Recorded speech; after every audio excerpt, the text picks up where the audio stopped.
College ப்ரொஃபஸர்ஸ்க்கு ஒரு course வைப்பாங்க. நான் அந்த கோர்ஸில் போய் உட்கார்றேன். அப்போ தான் இன்க்ரிமெண்ட்டு. நாங்கள் போய் யூனிவர்சிட்டியில் கிளாஸ்க்கு உட்காரோம். பாருங்கள், ப்ரொஃபஸர்ஸ்க்கு எடுத்த கிளாஸை, ஒரு மிகப்பெரிய ப்ரொஃபஸர் எடுத்த கிளாஸை நான் உங்களுக்கு சொல்கிறேன். அவர் சொல்கிறாருங்க பொறாமைனா என்னன்னு. நான் இப்போ சில வார்த்தைகளை கற்றுக் கொடுக்க போகிறேன், நம்ம கற்றுக்க போகிறோம். ஒரு விஷயத்த சொல்கிறேன், அந்த பொறாமைங்கிற உணர்வு இருக்குல்ல, கொஞ்ச நேரம் தாங்க வரும், உடனே மாறிடும், அப்படி சஸ்டெயின் ஆகாது. கோபம் கூட அப்படிதான், அப்படி வரும் போயிடும், சஸ்டெயின் ஆகாது. ஆனால் அதனுடைய இம்பேக்ட் இருக்குல்ல, ஹேங் ஓவர் பெருசு. இப்போ பொறாமைப்படுறது அப்படின்னா, பொறாமை அந்த வினாடி படுறோம்ல, அப்படி வினாடியில பொறாமைப்படுறவங்களுக்கு முதல்ல உடல் உறுப்புகளில் பாதிக்கப்படுவது முட்டி. யாருக்காவது முட்டி வலி இருந்தா நினைச்சுக்கங்க, முட்டியில் அடிச்சிருங்க ஃபர்ஸ்ட். எப்படி வலிக்காம போவோம் உங்களுக்கு? முட்டி தாங்க ஃபர்ஸ்ட் அடிபடும். இங்க அவர் சொல்றார், பாலராவா என்ன ஒரு சைவ பெரியவர். அவர் லாயோலா காலேஜ்ல தமிழ் ப்ரொஃபஸர். அவர் தான் எங்களுக்கு கிளாஸ் எடுக்கிறார். அவர் சூப்பரா சொன்னார் பாருங்க. நான் இன்னைக்கு ஒரு விஷயத்த சொல்றேன். அது மனதில் இருக்கக்கூடிய அழுக்குகளை எந்த வார்த்தைகள் விளக்குகின்றனவோ அந்த வார்த்தைகள் இறைவனிடமிருந்து வந்த வார்த்தைகள். மன அழுக்குகளை நிகழ்த்துவது. அவ்வளவு சீக்கிரமா மன அழுக்கு போவாதுங்க. உடம்பு அழுக்கு என்ன வேணாலும் பண்ணிக்கலாம். இன்னொரு விஷயம் சொல்றேன், சாப்பிட்றோம்ல, விஷம் சாப்பிட்டோம்னு வச்சுக்கோங்களேன், சாப்பிட்ட சாப்பாடுக்கு விஷம் முறிவு இருக்குங்க. நீங்க போய் எந்த மருந்து சாப்பிட்டாலும் அந்த மருந்துக்கு முறிவு இருக்குங்க. ஆனா காதுல சில விஷம் விழும் பாருங்க, அந்த விஷத்துக்கு மட்டும் முறிவு இல்லைங்க. என்னன்னு தெரியல, 2 நாளா உன் பொண்டாட்டியை சரி நான் சொன்ன உன் மனசு கேடும், அப்புறமா பேசுறேன், உங்ககிட்ட ஒரு விஷயம் சொல்லணும்ப்பா, நீ நிம்மதியா வேலை செய்ய முடியாது, உன் நிம்மதியை ஏன் கெடுப்பானே, சரி போதல்ல, செத்து போலாமேங்க இந்த வார்த்தைக்கு. சொல்லவும் முடியாது, விழுங்கவும் முடியாது. வாழ்க்கையில் நாம் அழிந்து போகக்கூடிய காதில் விழக்கூடிய விஷச்சொற்கள் பாருங்க. சொற்கள் நம்முடைய மனதை கழுவுகின்ற சொல்லை அந்த சைவ பேராசிரியர் எனக்கு சொல்கிறார், எல்லோருக்கும் சொல்கிறார். எனக்கு அது புரிகிறது, உங்களுக்கு புரிகிறதா என்று பாருங்கள். எது பொறாமை? இங்கிருந்து யாராவது ஒருத்தர் சொல்ல முடியுமா? எது மன தூய்மை? ஒரே வார்த்தையில சொல்லணும், சொல்லுங்க பாப்போம். மன தூய்மைனா என்னங்க? திருடாதது, கொலை செய்யாதது, புறம் பேசாதது, நிறைய லிஸ்ட் இருக்கு, அதெல்லாம் செய்யக்கூடாது. ஒரு வாரத்தில் சொல்லு. மன தூய்மை என்பதை ஒரு குரு சொன்னார். மன தூய்மை என்பது எது தெரியுமா? எந்த மனம் அமைதியாக இருக்கிறதோ அந்த மனம்தான் தூய்மையான மனம். எந்த மனதில் அமைதி இல்லையோ அதில் அழுக்கு படியும். மனதை அமைதியாக வைத்திருப்பது எவ்வளவு பெரிய ரகசியம் இது. கொஞ்சம் யோசிச்சு பாருங்க, பொறுமையா யோசிங்க. இந்த வார்த்தைகள் எல்லாம் உடனே டைஜஸ்ட் பண்ண முடியாது, பெரிய கேப்சூல்ஸ். கொஞ்சம் யோசிச்சு பாருங்க.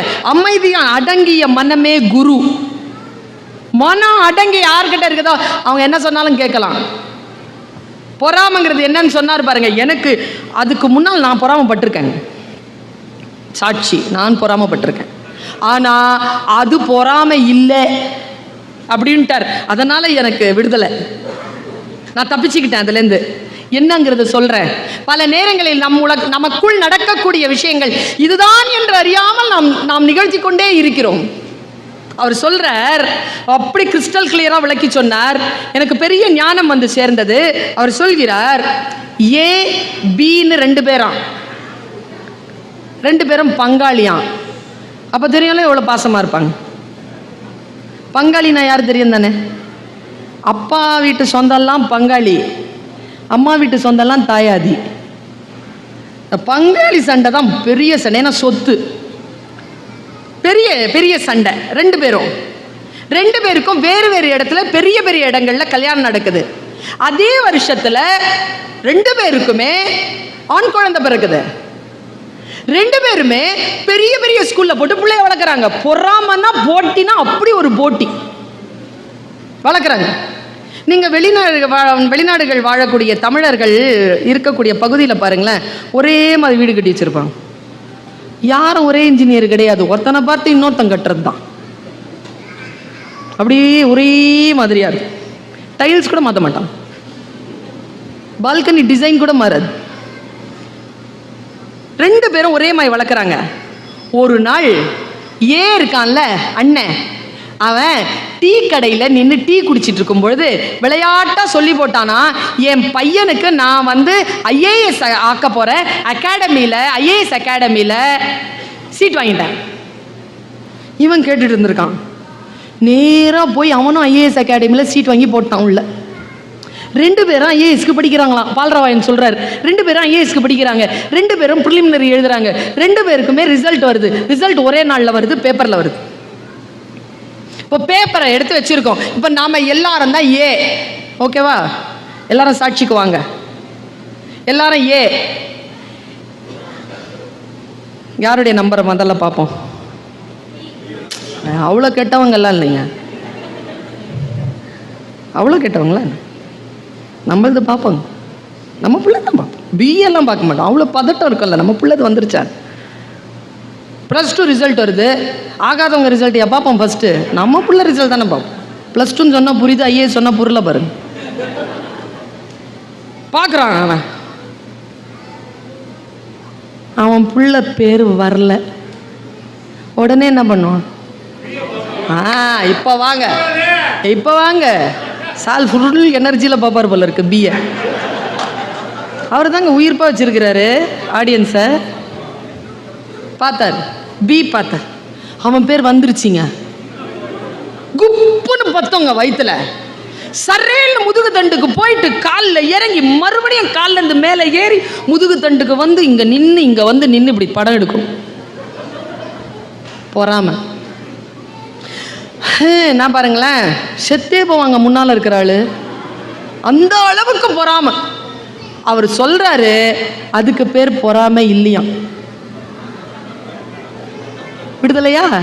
நானும் விடுதலை ஆயிட்டேன். ஏன்னா ஐயோ எனக்கு கிடைக்கலையே அவனுக்கு கிடைச்சிருக்கேன்னு சொல்றதுக்கு பேர் பொறாமை இல்லையா? அது ஏக்கமா? ஐயோ ஐயோன்னு மனசு அடிச்சுக்கிறதுக்கு பேர் பொறாமை கிடையாதாங்க. அது ஏக்கமா? எது பொறாமன்னு சொல்றாரு? ஏ. பேப்பரை திறக்கிறான். எங்க என் வாழ்க்கையை மாத்துச்சிங்க இது. பேப்பரை திறக்கிறான், அவன் பேர் வரல. பிஏ பார்க்குறான், அவன் பேரும் வரல. இதுக்கு பேர் தான் பொறாமையா?